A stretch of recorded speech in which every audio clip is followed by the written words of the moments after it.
আজকে আমরা যে দেশটাতে আসছি এটা সাউথ ইস্ট এশিয়ার সব থেকে ডাইভার্স অ্যান্ড ট্রাভেল ফ্রেন্ডলি একটা কান্ট্রি, মালয়েশিয়া।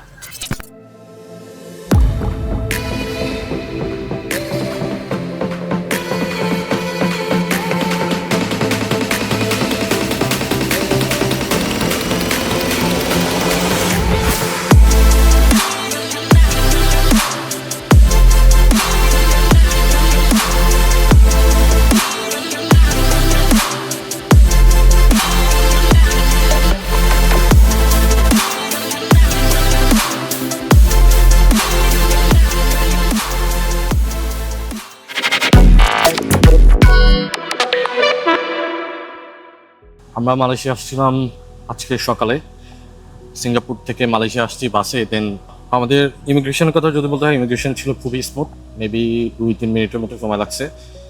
এরপরে আমরা খুবই টায়ার্ড ছিলাম, হোটেলে চেক ইন করতে করতে প্রায় সময় লেগে গেছে প্রায় 4 ঘন্টার মতো।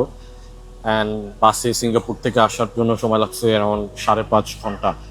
সো খুবই স্মুথ ছিল আসাটা, বাট আসার পরে যে সময়টা আমরা ওয়েট করছি, কারণ সারা রাত বাসে তেমন একটা ঘুম হয় নাই, এটা আমাদের জন্য একটু হ্যাসেল ছিল। সো ওইটাও একটু চিন্তা করবেন যে বাস, কারণ আমরা বাস নিয়েছিলাম রাতে 12টায় ছিল বাস, আমাদের বাস আসছিল 1টায়। এইটা যদি মাথায় রাখতে পারেন তাহলে আপনার জন্য খুব ইজি হবে। অ্যান্ড আপনি যদি মালয়েশিয়া ট্রিপ প্ল্যান করেন তাহলে আই বিলিভ যে আপনার এই ভিডিওটা দেখা উচিত। আমরা 13 ডেজ মালয়েশিয়াতে থাকবো অ্যান্ড এক্সপ্লোর করবো যতটুকু পসিবল এই টাইমের মধ্যে, অ্যান্ড আপনাদের সাথে শেয়ার করবো ছোটোখাটো সব details. So let's get started.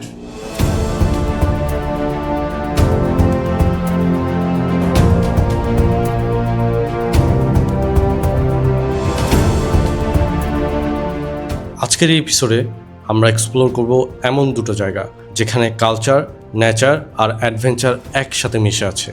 একটা হচ্ছে বাটু কেভস আর আরেকটা হচ্ছে পাহাড়ের উপরে থাকা Genting Highlands.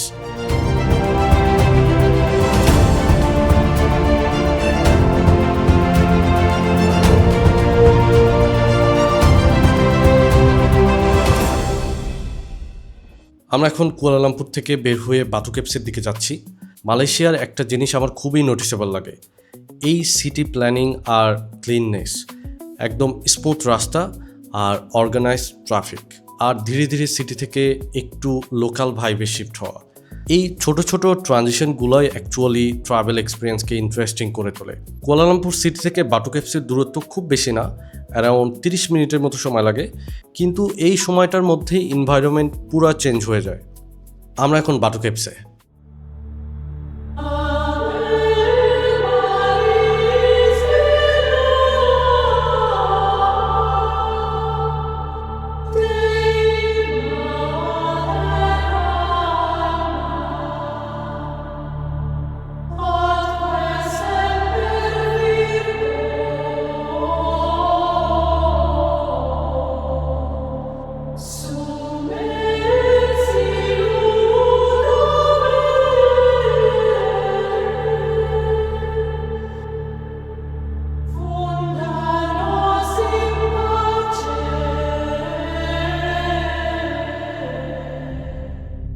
Hello and welcome from Batu Caves. So আমরা এখন অলরেডি চলে আসছি বাটু কেভসে, আমরা উপরে যাব। অ্যান্ড আমি যেতে যেতে যেসব ডিটেলসগুলো দেওয়া আছে বাটু কেভসের ব্যাপারে, এগুলো ডিটেলস দিচ্ছি। আর ফার্স্ট ইমপ্রেশনে বলতে গেলে ওয়াও, এই জায়গাটা শুধু একটা ট্যুরিস্ট স্পট না, এটা মালয়েশিয়ার সবচেয়ে ইম্পর্টেন্ট হিন্দু রিলিজিয়াস সাইটগুলোর একটা। সামনে যে জায়ান্ট গোল্ডেন স্ট্যাচুটা দেখছেন, এটা লর্ড মুরগ্যানের স্ট্যাচু। এটার হাইট প্রায় 140 ফিট। আর এখানে আছে সেই আইকনিক কালারফুল সিঁড়িগুলা। টোটাল 272টা স্টেপ আছে এখানে। সো আমরা এখন সিঁড়িগুলো দিয়ে উঠতেছি, কতক্ষণ লাগবে। সো এখানে একটা ঝর্ণাও আছে। সো এটা যখন শুরু করবেন তখন বুঝবেন এটা শুধু একটা সাইট সিইং না, ফুল কার্ডিও ওয়ার্কআউট। গরম, ক্রাউড আর মাঝে মাঝে মানকি এসে সারপ্রাইজ দেয়। সো ইম্পর্টেন্ট একটা টিপ, হাতে খাবার থাকলে খুবই কেয়ারফুল থাকতে হবে আপনাদেরকে, কারণ বানরগুলা আপনাদের থেকে খাবার ছিনে নেওয়ার চেষ্টা করতে পারে অ্যান্ড ওইটাতে আপনার সিঁড়ি থেকে পড়ে যাওয়ারও চান্সেস আছে। So be careful about this. So একটা বানারের ফ্যামিলি। সো আমরা অলমোস্ট চলে আসছি, আর কয়েকটা স্টেপ বাকি আছে, তারপর আমরা বাথরুমের উপরে চলে আসবো। সো আমি এখান থেকে এখানে আসলে আসার প্ল্যান ছিল না, জাস্ট ভিডিওতে আপনাকে দেখানোর জন্য কষ্ট। So don't miss to subscribe.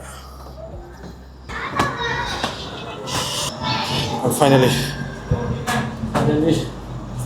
আমরা বাথরুমের উপরে চলে আসছি।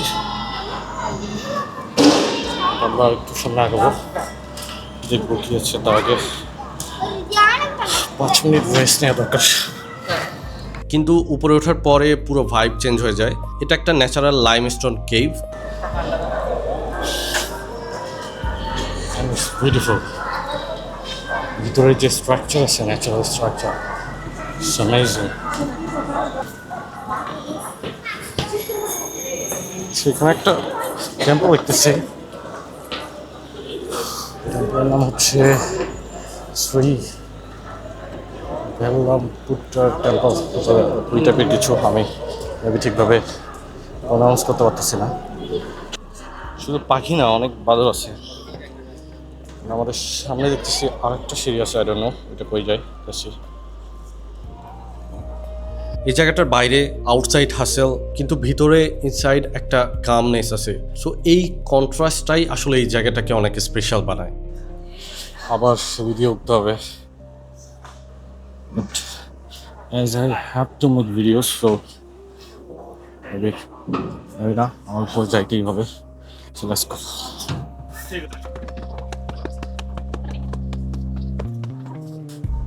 So এখানে দেখতেছি একটা টেম্পল আছে।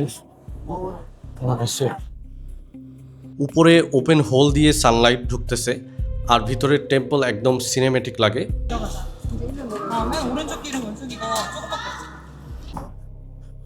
আমরা এখন বাথুকেপস থেকে বের হয়ে যাবো। আমরা এরপর এখান থেকে যাবো গেন্টিং হাইল্যান্ডসে। সো ওইটা এক্সপ্লোর করার ট্রাই করবো যে গেন্টিং হাইল্যান্ডস আসলে দেখতে কেমন। So just go with me and let's see.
এবারের জার্নিটা পুরো আলাদা ফিল দিচ্ছে। সিটি থেকে ধীরে ধীরে আমরা পাহাড়ের দিকে উঠতেছি, আর সাথে সাথে ওয়েদার কুল হচ্ছে, চারপাশে শুধু গ্রিনারি, আর রাস্তাটা যত উপরে উঠতেছে ভিউ তত সুন্দর হচ্ছে। অনেক সময় ডেস্টিনেশনের থেকেও জার্নিটা এনজয়েবল হয়ে যায়। এইটা সেই ধরনেরই একটা রুট। আমরা এখন আছি গেন্টিং হাইল্যান্ডসে। এইটা শুধুমাত্র একটা ট্যুরিস্ট স্পট না, এটা একটা ফুল এন্টারটেনমেন্ট সিটি পাহাড়ের উপর। গেন্টিং হাইল্যান্ডের একটা ইন্টারেস্টিং হিস্ট্রি আছে। এই জায়গাটা ডেভেলপ করছিলেন লিম জং টং নামের একজন। যখন উনি এই পাহাড়ের উপর রিসর্ট বানানোর প্ল্যান করেন, তখন অনেকেই ওনাকে পাগল ভাবছিল, কারণ এত রিমোট জায়গায় এত হিউজ ইনভেস্টমেন্ট। কিন্তু পরে এই গেন্টিং হাইল্যান্ডসই হয়ে যায় মালয়েশিয়ার সবচেয়ে পপুলার ট্যুরিস্ট ডেস্টিনেশনগুলোর মধ্যে একটা। হিউজ হোটেলস আছে এই জায়গায়, থিম পার্কস আছে, ক্যাসিনো আছে, দেন ইন্টারন্যাশনাল রেস্টুরেন্টগুলো আছে, বেসিক্যালি এটা একটা ফুল এন্টারটেইনমেন্ট হাব। আর এখন আসি আমরা মেইন অ্যাট্রাকশনে, যেটা হচ্ছে ক্যাবেল কার। এটা হচ্ছে অ্যারিনা স্কাইওয়ে নামে পরিচিত, আর এটা সাউথ ইস্ট এশিয়ার লংগেস্ট ক্যাবেল কার রাইডগুলোর মধ্যে একটা। সো আমরা এখন ক্যাবেল কারের দিকে যাচ্ছি।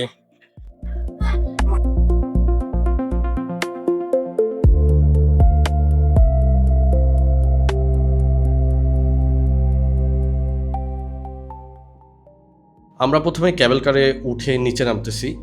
যখন রাইড শুরু হয় ধীরে ধীরে পুরো সিটিটা ডিসঅ্যাপিয়ার হয়ে যায়। নিচে শুধু ডেন্স জঙ্গল আর সামনে ক্লাউড। একদম লিটারেলি মনে হচ্ছে যে আমরা ক্লাউডের মধ্যে দিয়ে যাইতেছি। এই বাতাসটাও মজা। অফ করে দেবো? এই নিচে দেখা যায়, এই যে নিচে এখান থেকে যা সুন্দর লাগতেছে। এই পুরো রাইডটা একদম মিক্স ফিলিং দেয়, থ্রিল, পিস প্লাস বিউটি। আর আপনারা চাইলে গ্লাস ডোর কেবিনও নিতে পারেন, যেটা আমরা ওই সময়ে অ্যাভেলেবেল পাই নাই। যদিও বা ওইটাতে এক্সপিরিয়েন্স করতে একটু ভয় লাগতে পারে, বাট ওইটার এক্সপিরিয়েন্সটা ইনসেন। সো ওইটা অবশ্যই ট্রাই করতে পারেন।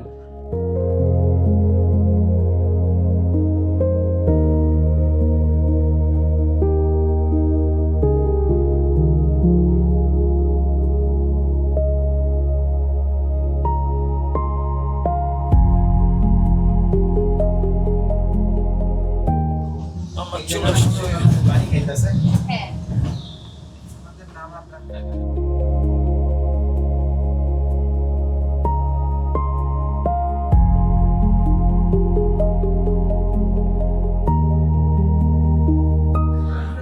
তো আমরা এখন আছি গেন্টিং হাইল্যান্ডেরই একটা পার্টে, যেখানে আমরা হচ্ছে ক্যাবেল কারে থেকে নামলাম আর কি। এখন এগেইন আমরা এখানে একটু দেখবো, এরপর আবার ক্যাবেল কারের দিকে যাবো। অ্যান্ড এই ক্যাবেল কারে যাওয়ার আসার জন্য পার পার্সন হচ্ছে $5.50 করে।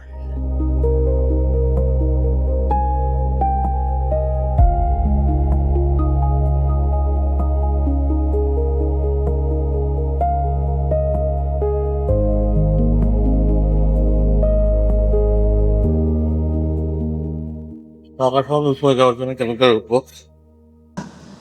চলেন। নিচে নামার পর আবার আমরা ক্যাবেল কারে উপরে উঠে আসতেছি।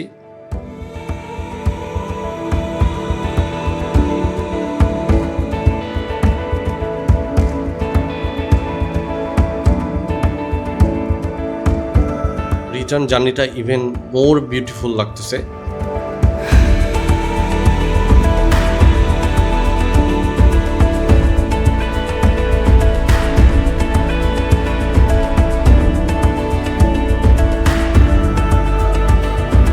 এই পুরো এক্সপিরিয়েন্সটা অনেস্টলি মালয়েশিয়া ট্রিপের হাইলাইট।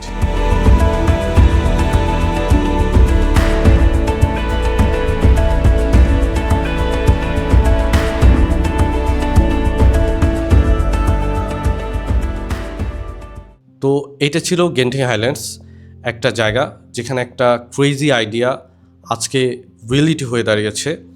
তো আজকের এই এপিসোডে আমরা এক্সপিরিয়েন্স করলাম একদিকে হিস্টোরিক্যাল বাটু কেভস, আর অন্যদিকে পাহাড়ের উপরে বিল্ড করা ড্রিম সিটি গেন্টিং হাইল্যান্ডস।